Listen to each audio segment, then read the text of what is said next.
ऐसा देखने में आता है कि वोट के चक्कर में किसी समुदाय या वर्ग विशेष के खिलाफ इस तरह के बयान दिए जाते हैं जिससे अपने समुदाय वर्ग में समर्थन बढ़े और ध्रुवीकरण के जरिए चुनाव में उसका फायदा उठाया जा सके। सुप्रीम कोर्ट ने हेट स्पीच को लेकर राज्य सरकारों और पुलिस पर 28 अप्रैल को सख्त टिप्पणी की। सुप्रीम कोर्ट ने कहा, नफरती बयान या हेट स्पीच गंभीर अपराध हैं और इससे देश का सेकुलर ताना बाना प्रभावित हो सकता है। सुप्रीम कोर्ट ने राज्यों को निर्देश दिया है कि ऐसे मामलों में शिकायत मिलने का इंतजार न किया जाए, बल्कि स्वतः संज्ञान लेकर केस दर्ज किए जाएं। Justice KM. जोसेफ और जस्टिस बी.वी. नागरत्ना की बेंच ने हेट स्पीच केस से जुड़ी याचिकाओं पर सुनवाई के दौरान ये निर्देश दिया। बेंच ने कहा कि अगर ऐसे मामलों में एफआईआर दर्ज करने में देरी की जाएगी तो उसे कोर्ट की अवमानना के तौर पर देखा जाएगा। हेट स्पीच देने वाला व्यक्ति किसी भी धर्म, जाति या समुदाय का हो, उसे कानून तोड़ने की इजाजत नहीं दी जा सकती। ऐसा करने वाले के धर्म की परवाह किए बिना कार्रवाई की जानी चाहिए। इस काम में किसी भी तरह की हिचकिचाहट स्वीकार्य नहीं है। इससे पहले 29 मार्च 2023 को भी जस्टिस के.एम. जोसेफ और जस्टिस बी.वी. नागरत्ना की पीठ ने कहा था कि नफरती भाषण दिए जा रहे हैं क्योंकि सरकार कमजोर और शक्तिहीन है। वह समय पर कार्रवाई नहीं करती और यह तब रुकेगा जिस क्षण राजनीति और धर्म अलग कर दिए जाएंगे। 21 अक्टूबर 2022 को सुप्रीम कोर्ट ने दिल्ली, उत्तर प्रदेश और उत्तराखंड पुलिस को नफरत भरी भाषा के मामलों के खिलाफ स्वतः कार्रवाई करने का निर्देश दिया था। लाइव लॉ की रिपोर्ट के मुताबिक सुप्रीम कोर्ट ने 28 अप्रैल को इसका दायरा सभी राज्यों और केंद्र शासित प्रदेशों तक बढ़ा दिया। सुप्रीम कोर्ट ने ये आदेश वकील निजाम पाशा की ओर से याचिकाकर्ता शाहीन अब्दुल्ला के लिए दायर याचिका पर दिया। इस याचिका में मांग की गई कि सभी राज्यों में नोडल ऑफिसर्स की नियुक्ति होनी चाहिए जो हेट स्पीच के मामलों में कार्रवाई के लिए जिम्मेदार हों।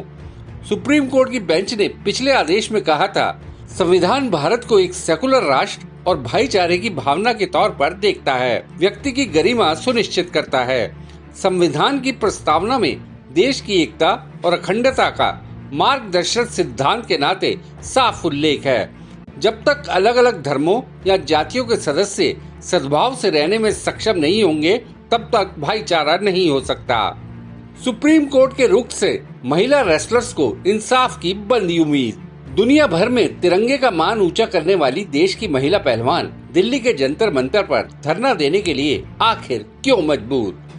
सुप्रीम कोर्ट की ओर से इस मामले को गंभीरता से लिए जाने पर अवश्य 7 महिला रेसलर्स को जल्दी इंसाफ की उम्मीद बंधी है।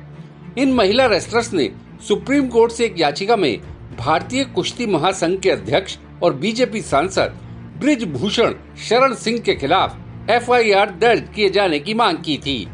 28 अप्रैल 2023 को दिल्ली पुलिस ने सुप्रीम कोर्ट को बताया कि महिला रेसलर्स की शिकायत पर ब्रिजभूषण शरण सिंह के खिलाफ एफआईआर दर्ज की जाएगी।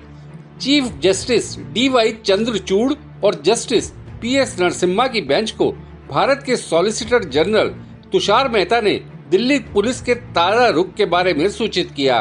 दिल्ली पुलिस ने शुक्रवार शाम को कनॉट प्लेस पुलिस स्टेशन में ब्रिजभूषण सिंह के खिलाफ 2 एफआईआर दर्ज की।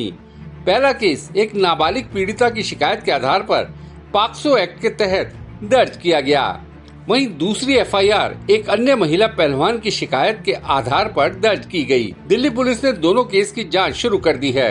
याचिकाकर्ता महिला रेसलर्स की ओर से वकील कपिल सिब्बल ने महिलाओं की सुरक्षा को लेकर चिंता जताते हुए बेंच से कहा, हम 2 आधारों पर चिंतित हैं।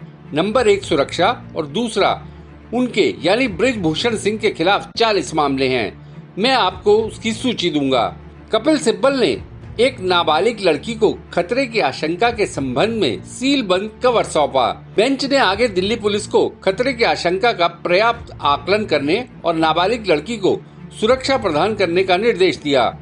अब इस मामले में अगले शुक्रवार को सुनवाई होगी। बता दें कि ब्रिजभूषण शरण सिंह के खिलाफ शिकायत पर एक्शन न लेने पर पहलवान 23 अप्रैल से फिर जंतर मंतर पर जुटे हैं। इसके पहले जनवरी 2023 में बजरंग पूनिया, विनेश फोगाट, साक्षी मलिक के साथ कई पहलवान जंतर मंतर पर जुटे थे और अपनी बात रखी थी।